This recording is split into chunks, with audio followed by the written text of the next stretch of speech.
In Europe, there have been calls to counterattack Russia right now in response to its sabotage and provocations in European countries. While Europe may appear inert on the outside, there are still processes happening internally that cannot help but be encouraging. In Europe, plans are being prepared for a counterstrike against Russia, ranging from large-scale cyber attacks to moving troops to the Russian border and conducting military exercises there to draw Kremlin forces toward themselves. And the push for this was given by Guido Crosetto, who is the Minister of Defense of Italy. The day before, he called on Western countries to push back against the growing number of hybrid attacks from Russia, which could lead to catastrophic consequences. Active resistance requires establishing a European center to counter hybrid warfare.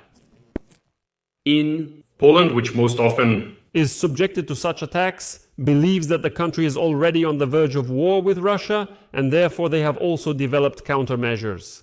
And this is what 2 high-ranking European officials and 3 European Union diplomats told Politico. The ideas being discussed range from joint offensive cyber operations against Russia and rapid coordinated identification of the organizers of hybrid attacks to conducting surprise NATO military exercises right on Russia's borders. Moreover, the European Union is openly insisting that it's time to test the limits of what is permissible. What will Moscow's reaction be, and how far can things actually go? In Europe, they say it's enough to just endure and do nothing. It's time to counterattack. I'm Aleksey Pechiy, let's discuss this together. But before we start, I ask you to subscribe to the channel, like this video, and leave any comment under this episode. Subscribe to my Telegram channel, Pechiy News. The link is in this video's description. And if you want to support the work of this YouTube channel, you can do so with any donation using the links and details in the description of this video. I would appreciate any support from you. So, today the publication Politica writes that Russia is ramping up the scale of hybrid warfare in Europe through raids, drones, sabotage, disinformation, and cyber attacks. But Europe only indignantly makes threatening statements.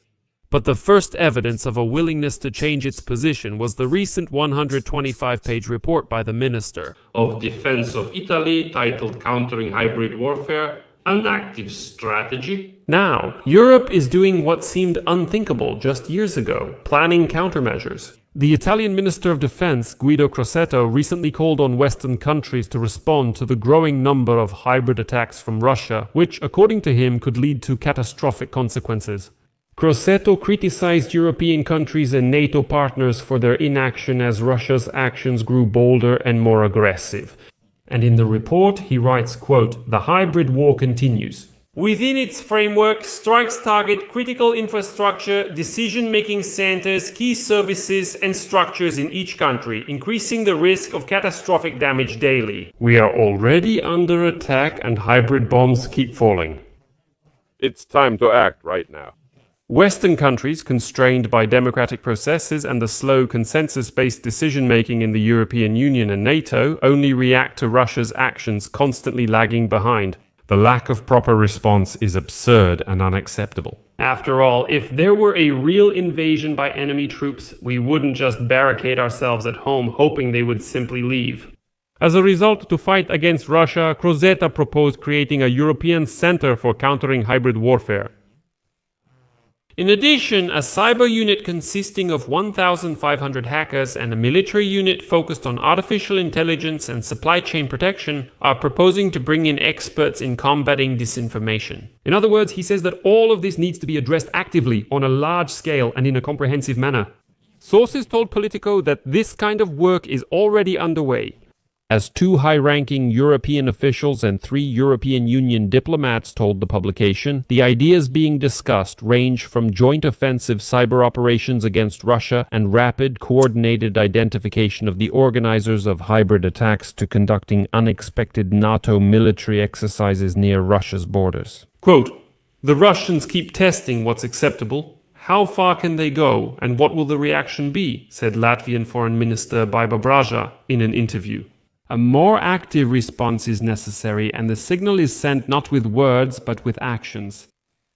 Braža specifically urges greater cyber attack activity. It's better to coordinate European security and intelligence services. And here it's interesting what's being proposed. This is what became known to the publication Politico. In Europe, they're discussing that Europeans could carry out cyber attacks on targets that play an important role in the military actions conducted by Russia. For example, it could be a drone manufacturing plant in the special economic zone of Alabuga in Russia, or it could be energy facilities or trains transporting weapons. They're asking, for example, why not use cyber attacks to block Russia's railway operations? That would greatly help Ukraine. At least it's finally being discussed in Europe. Next is a quote from Politico. Experts believe it's necessary to go on the counteroffensive in the information field as well. Since it's extremely difficult to determine what public opinion in Russia is right now, it's necessary to work with allies who have a thorough understanding of Russian thinking. This means that cooperation must also be established in the field of information warfare. And here's where an interesting point comes up. One of the European Union officials says that all such measures must have plausible deniability. Like, well, we're not there, it's not us at all, we're not behind this cyber attack. But what won't need to be denied is the NATO military exercises right on Russia's borders. But for greater effect, they need to be conducted unexpectedly. And then I quote one of the European Union officials, NATO is a defensive alliance, and that's where it ends. We are not going to stoop to the same tactics as Russia, but asymmetric countermeasures are an important part of the discussion. The priority should be to demonstrate strength and unity. In practice, this means quickly announcing whether Moscow is behind a particular hybrid attack and conducting unscheduled military exercises near Russia's borders in Lithuania or Estonia. Such actions are supported by a high-ranking NATO diplomat, saying that more needs to be done in hybrid warfare, including collectively pointing out Moscow's involvement in covert operations and demonstrating in various ways that we are monitoring the situation and can easily direct efforts where needed. That is basically, for clarity, they're saying that it's finally necessary to just say directly that if a drone flies into Poland, there's no need to make anything up. It's objectively clear whose drone it is. It's the unwashed Russians.